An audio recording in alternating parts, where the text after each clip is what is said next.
$6,000 a month. That's what it costs to retire comfortably in Florida in 2025. Dave has $1,800. So Florida is already off the table. But Tenerife isn't. A one-bedroom apartment in Puerto de la Cruz, a real town, not a resort, runs between 450 and 700 euros a month.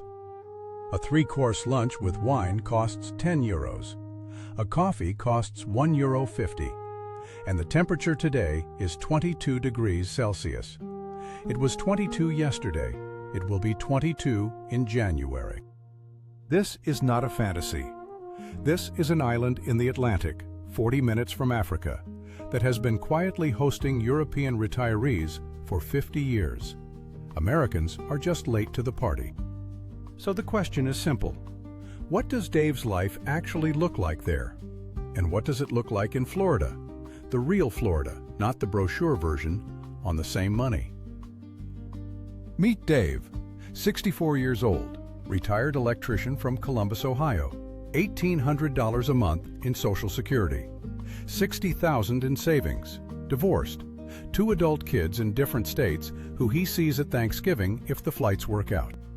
Dave's Columbus rent is $1,100 a month for a 2-bedroom. That leaves him $700 for everything else. Food, utilities, gas, prescriptions, the occasional beer. He's been doing the math for 2 years, and the math keeps losing. He looked at Florida. Everyone looks at Florida. No state income tax, warm weather, other retirees.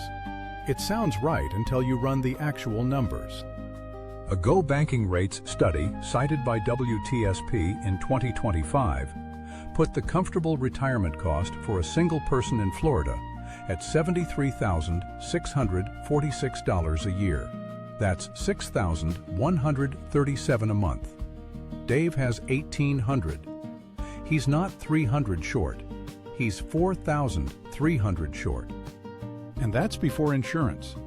Florida homeowners paid an average of $3,815 a year in home insurance premiums in 2025. The most expensive state in the country, 148% above the national average. Dave rents, so he dodges the worst of it. But his landlord doesn't, and landlords pass costs on. Utilities in Florida average $639 a month. Groceries for one person run $444.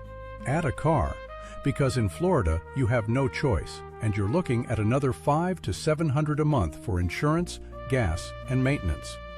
The numbers don't add up. They never did. Now let's go to Tenerife, specifically Puerto de la Cruz, a town of 55,000 people on the north coast, built around a black sand beach and a central plaza that has been the social center of the town for 400 years. Not a resort, a town. A one-bedroom apartment outside the tourist belt in Tenerife runs 450 to 700 euros a month. At current exchange rates, call it 500 to 770 US dollars. Dave's Columbus rent is $1,100. He just cut his rent in half, possibly more. Groceries for one person in Tenerife run 200 to 350 euros a month.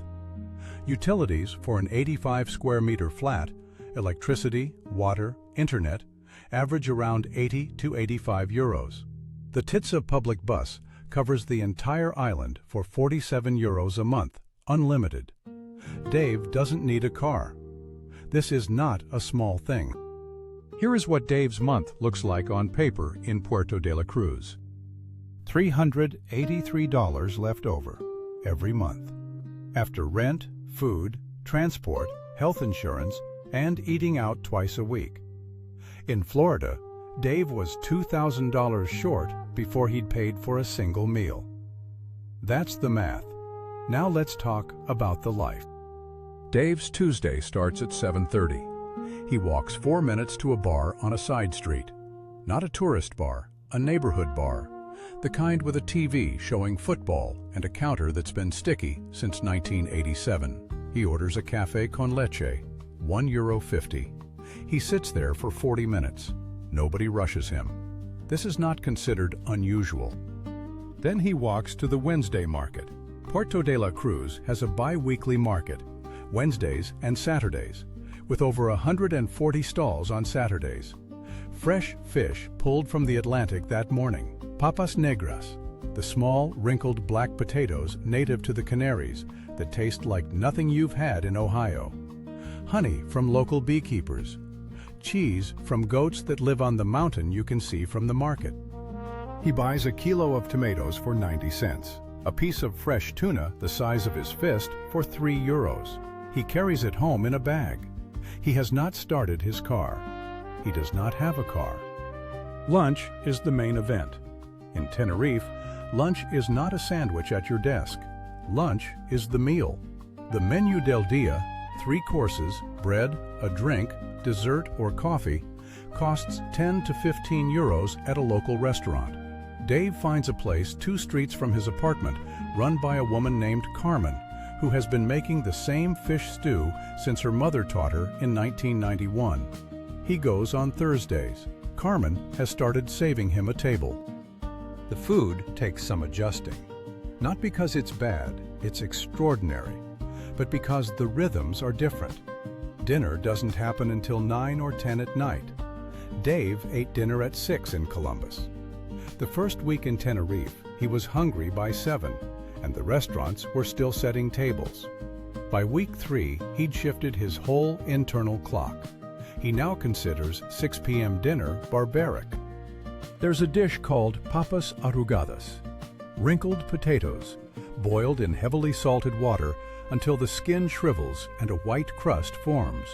Served with mojo, a sauce that comes in red or green, made from peppers and garlic and olive oil, and things Carmen won't specify.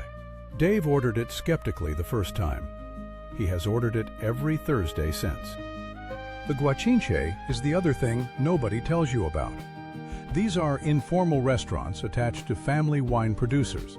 Basically, someone's garage with tables, a chalkboard menu, and wine made from grapes grown in the yard.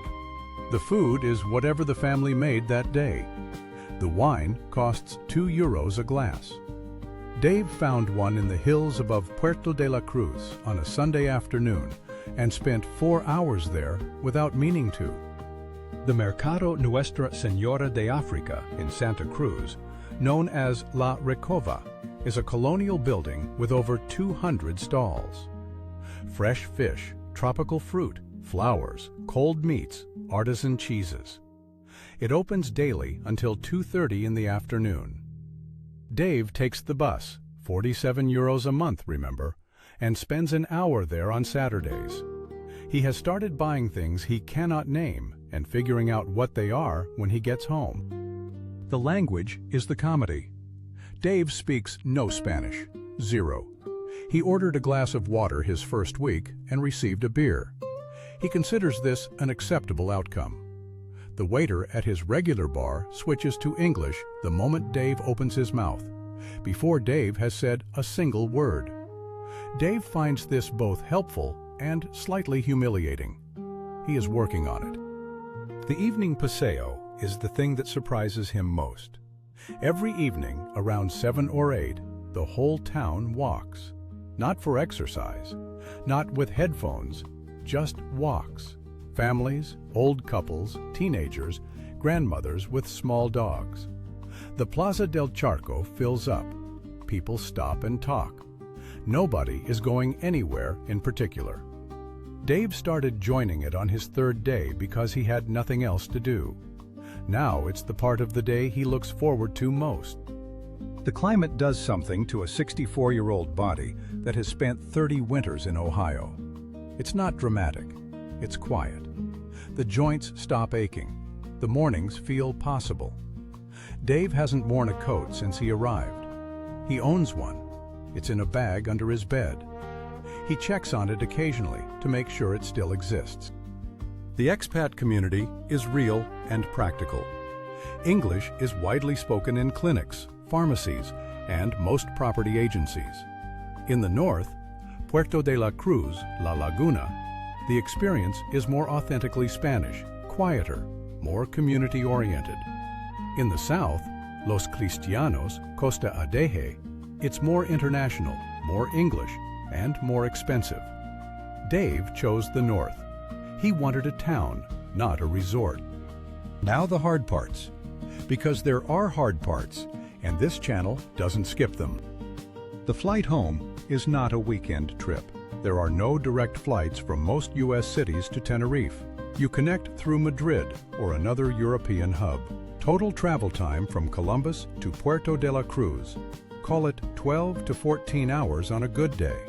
Dave's kids are in different states. He'll see them once a year, maybe twice. That's the real cost. No spreadsheet measures it. The rental market is under pressure. Average rents in the Canary Islands rose 12.8% in 2025. Finding a long-term rental takes 4 to 8 weeks minimum. Tourist operators compete for the same apartments. Dave should budget toward the higher end of the range until he knows the market. 600 euros a month is realistic. 450 requires luck and time. The visa. Dave's 1,800 a month falls short of Spain's non-lucrative visa minimum income requirement, roughly $2,600 US a month at current rates, set by Real Decreto 1155/2024, in force since May 2025. He's short by about $800 a month. He can bridge that gap with modest savings drawdowns. He has $60,000, but he needs to talk to an immigration attorney before he books a flight. Rules change. Verify before applying. Healthcare. Medicare does not cover Dave outside the United States. That's Medicare.gov's own language. Private health insurance in Tenerife for a retiree in his 60s runs roughly $80 to $150 a month. That's already in the budget. The public system is available to legal residents. But Dave needs private coverage from day one, and he should verify current insurer rates before he goes. The number in this video is an estimate, not a quote. U.S. taxes. Dave still files with the IRS from Tenerife. That never goes away. He may owe nothing. The foreign earned income exclusion and tax treaty provisions can reduce or eliminate the bill. But the filing obligation is permanent. He talks to a cross-border accountant once, gets the structure right, and stops worrying about it. One conversation, not a crisis. And one more thing. Average local salaries in Tenerife are around 1,200 euros a month, roughly equal to the average monthly rent. The influx of higher-income expats is a real tension on the island. Dave is not the villain of that story, but he's not outside it either. He should know it exists. So here's the verdict. Dave cannot retire comfortably in Florida on $1,800 a month. The math is not close. In Puerto de la Cruz, Tenerife, he can, with $383 left over each month, a walkable town, a daily coffee in the sun, a Thursday fish stew, and a climate that has not required a coat since he arrived. The blunt take. $1,800 a month is not enough to retire in Florida. It is enough to retire in Tenerife if Dave addresses the visa income gap with his savings, talks to an immigration attorney, and accepts that his kids are now a 12-hour journey away. 2 of those 3 things are solvable. The third one is just true. Dave is a character. The market in Puerto de la Cruz is real. Carmen's fish stew is real. The price of a coffee is real. And somewhere right now, a real Dave is sitting in Columbus doing this same math, and the math keeps losing. The question is whether he does anything about it. What about you? Are you a Dave? A Linda? A Robert? Tell me in the comments your age, your monthly income, and the place on your mind. I read every comment, and they shape which city I dig into next. If Tenerife isn't your answer, maybe it points you toward the question. If this video was useful, subscribe. There's more of this coming. Different cities, different characters, same honest math. No hype, no spreadsheet religion.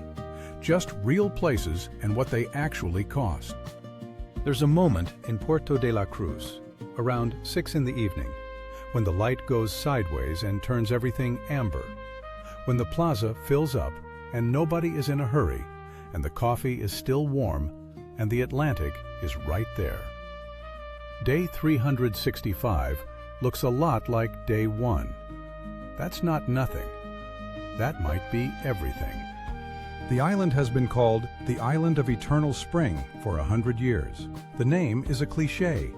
It's also just accurate. 22 degrees every day. Dave checks the Columbus forecast out of habit sometimes. Then he puts his phone down and goes for a walk.